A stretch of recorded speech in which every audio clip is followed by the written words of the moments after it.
Saya ke Pak Salahuddin.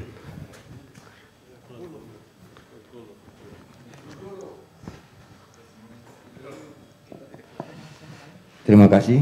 Assalamualaikum warahmatullahi wabarakatuh. Ini berbicara tentang judul ya, bahwa apakah kasus bansos bisa dibuka maskernya, sudah divaksin semua kita. Kita kan menghormati negara yang sekarang ada aturan baru harus pakai masker lagi. Tapi insya Allah suara saya jelas. Baik. Ya. Saya berbicara tentang bahwa apakah bansos ini penegakan hukum atau politisasi. Kita nafikan dulu politisasi karena kita berbicara tentang persoalan hukum. Saya juga di sini senior semua, saya baru kuliah Pak Hadi. Baru masuk kuliah, mau belajar lagi kan tentang penegakan hukum. Kuliah S2 ya? S2? Iya, insya Allah S2. Sudah lulus ujian tadi, tinggal besok wawancara. Wah, saya masih panas-panas ini kalau sementara kuliah begini. Banyak guru saya di sini, ada Pak Hakim, Pak Bayu, ada Pak Anto, ada Pokai. Untung saya tidak masuk dalam mahasiswanya Pak Duke ya, kalau Pak Romi. Kalau Pak Romi mahasiswanya Pak Duke, saya gurunya Pak Duke. Terima kasih. Tadi saya tertarik dengan pembicaranya Pak Duke dengan teman-teman, sekalian juga dengan Pak ini. Kalau kita berbicara tentang sebuah penghentian penyidikan, kita mulai dari awal. Saya harus mulai dari mana ini, Bung Hadi? Terserah, kalau untuk Bapak terserah mulai dari kita mana. Mulai dari proses penghentian penyidikan. Proses penghentian penyidikan ini ada di tingkat masing-masing kewenangan.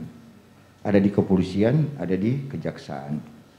Nah, tentu saja kejaksaan dalam menghentikan sebuah proses perkara itu bukan karena ada kepentingan lain, tapi karena kepentingan hukum.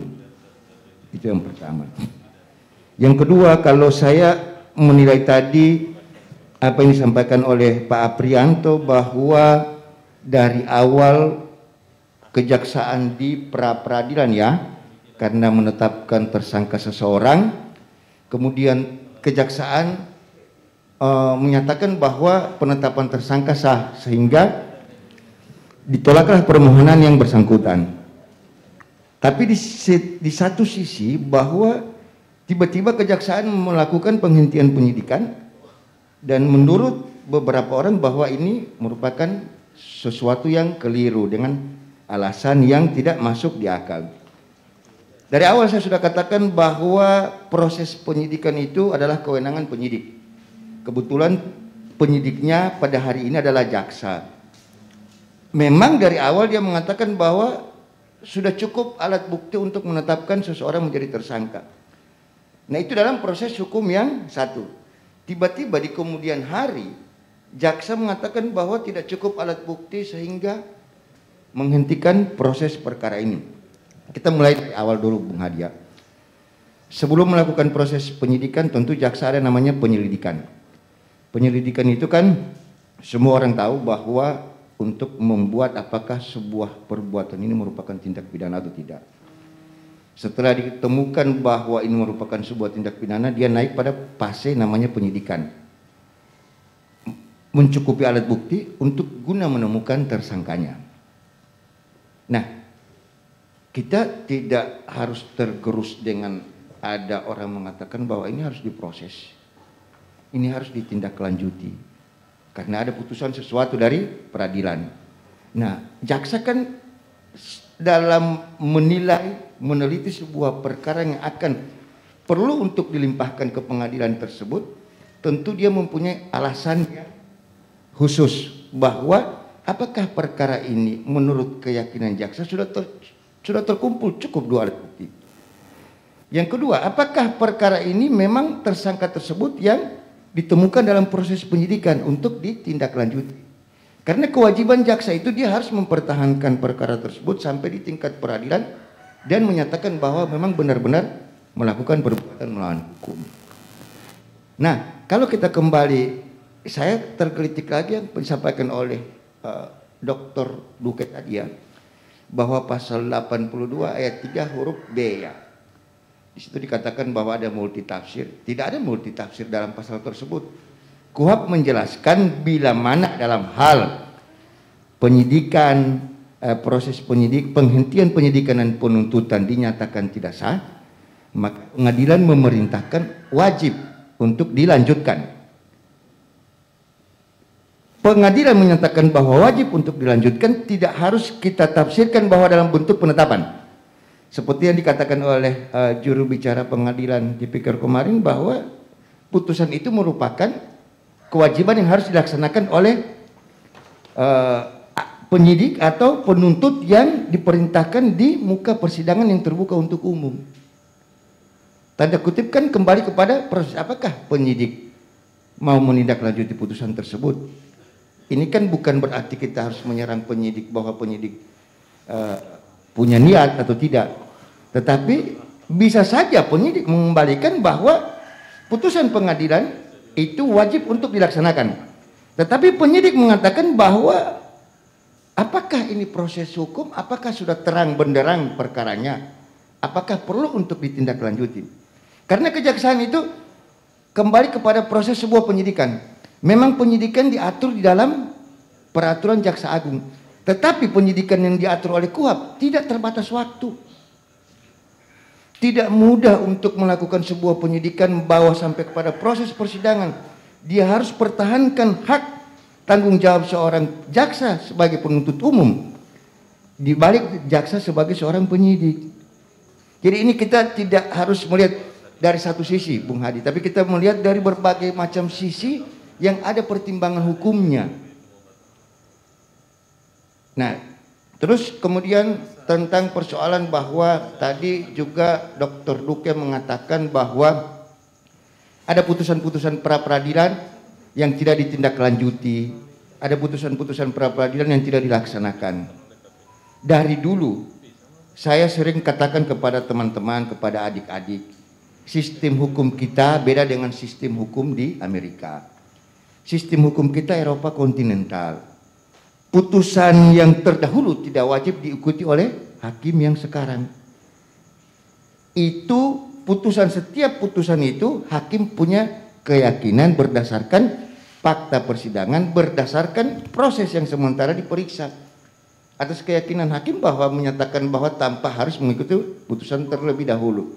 Itu tentang persoalan yang dikatakan tadi bahwa ada putusan pra-peradilan yang lain bisa dilaksanakan. Memang ini keyakinan saya, kalau memang seperti dikatakan oleh Adinda Prengki tadi bahwa yakinlah bahwa jaksa ini akan bekerja dengan baik. Tidak perlu kita misalnya harus seujung dengan jaksa, dengan penyidik. Kalau itu memang proses hukum, pasti akan ditindaklanjuti. Nah, cuman prosesnya tentu saja untuk membawa seseorang ke muka persidangan ini, jaksa punya tanggung jawab. Tidak harus kita mengatakan dengan hanya untuk mengejar prestasi, bahwa kita bawa seorang tersangka menjadi terdakwa di persidangan. Tidak mengejar prestasi, tapi apakah ada perbuatan melawan hukum di dalamnya. Nah, terus yang saya katakan tadi seperti dikatakan oleh Dr. Duke tadi tentang kewenangan, bahwa apakah ada kerugian negara. Nah, seperti yang dikatakan oleh Dinda Aprianto tadi bahwa kerugian negara jelas berdasarkan putusan pengadilan terhadap dua terdakwa itu mencakupi kerugian negara yang terhadap tersangka. Ini berkaitan, tidak terpisah. Jadi antara terdakwa, terpidana ya, terpidana 1, terpidana 2 dengan yang terakhir ini berkaitan erat. Tidak terpisah, hanya di split ya. Dalam istilah hukum itu kalau tidak salah di split berkasnya. Tetapi dalam putusan saya sudah baca putusan tersebut secara bersama-sama dengan berkas yang terpisah. Tetapi mungkin pada saat proses penyidikan yang terjadi kemarin di tingkat setelah putusan pra-peradilan bahwa menyatakan bahwa wajib untuk menindaklanjuti. Dalam pasal 82 ayat 3 huruf B itu wajib menindaklanjuti, wajib melanjutkan, bukan menindaklanjuti, wajib melanjutkan. Bila dalam hal penyidikan dan penuntutan dinyatakan dihentikan dan nyatakan tidak sah penghentiannya, maka penyidikan dan penuntutan perkara tersebut wajib dilanjutkan. Artinya ada kalimat wajib tanpa ada penetapan pengadilan.